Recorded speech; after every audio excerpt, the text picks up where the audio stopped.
आता टॉप 9 मध्ये मोठ्या बातम्या बघूयात।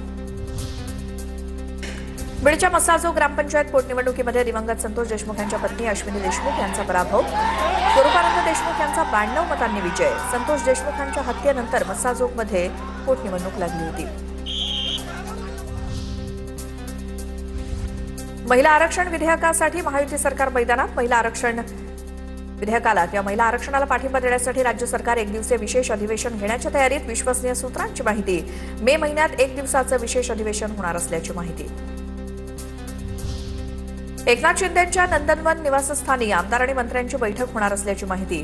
बैठकीत शिंदे आमदार आणि मंत्र्यांच्या कामाचा सविस्तर आढावा घेणार, सूत्रांची माहिती।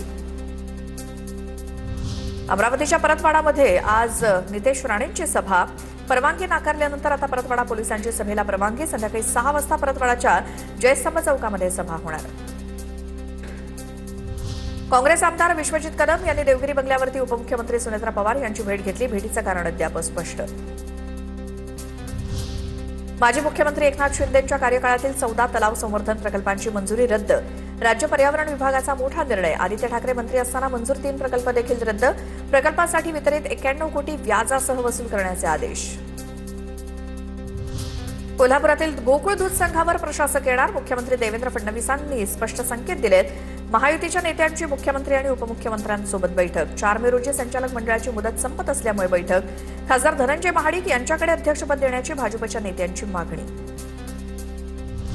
मुख्यमंत्री देवेंद्र फडणवीसांकडून मुंबई पुणे मिसिंग लिंकचा व्हिडिओ शेअर। आणखी एक अभियांत्रिकी आविष्कार असं म्हणत मुख्यमंत्र्यांनी व्हिडिओ शेअर केला। आता टॉप 9 महत्त्वाच्या बातम्या बघूयात। नागपुरात बागेश्वर बाबांचं श्याम मानव यांना आव्हान। 5 दिवस नागपुरात आहे, प्रदेश त्यांचा, मंचही त्यांचाच। 30 तारखेला मी निघून जाणार, मग पळून गेला असं म्हणायचं नाही। बागेश्वर बाबांचं आव्हान देणारा व्हिडिओ व्हायरल। सोलापुरात बंधू मनोहर भोसलेवरती आणखी गुन्हा दाखल। चमत्काराच्या नावाखाली आर्थिक फसवणूक केल्यामुळे गुन्हा दाखल। पीडितांनी समोर येऊन तक्रार देण्याचं पोलिसांकडून आवाहन। बंधू भोसलेच्या नावावर चिलवडीमध्ये कोट्यवधींची 25 एकर जमीन। उंदरगाव, घोटी, गणगापूर इथे आणि पुण्यामध्ये कोट्यवधींची मालमत्ता। बंधू भोसलेची कर्जतमधील जमिनीचा भाव 20 ते 22 लाख रुपयांचा। नाशिकमधील टीसीएस धर्मांतर आणि लैंगिक शोषण प्रकरणातील प्रमुख संशयितांना आज पुन्हा कोर्टात हजर केलं जाणार। 6 दिवसांची पोलीस कोठडी संपल्यानंतर आरोपींना आज कोर्टामध्ये हजर केलं जाईल। एसआयटीकडून तपासाचा वेग कायम।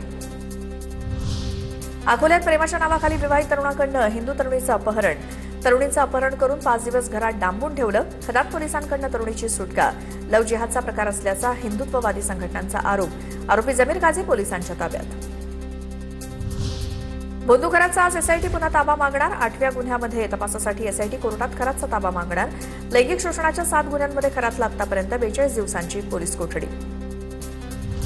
मीरा रोड सुरक्षा रक्षकावरती चाकू हल्ला प्रकरणामध्ये आरोपीच्या घरातनं लोन वुल्फ हल्ले आणि इस्लामिक स्टेट संदर्भातील चिठ्ठी जप्त।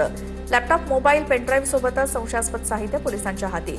महाराष्ट्र एटीएसकडनं ठाणे एटीएसकडे तपास हस्तांतरित। आरोपीपूर्वी अमेरिकेत वास्तव्यास, पत्नी अफगाण वंशाची।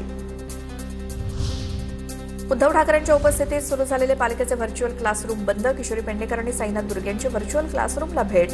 मुंबई महानगरपालिकेचे व्हर्च्युअल क्लासरूम बंद अवस्थेत।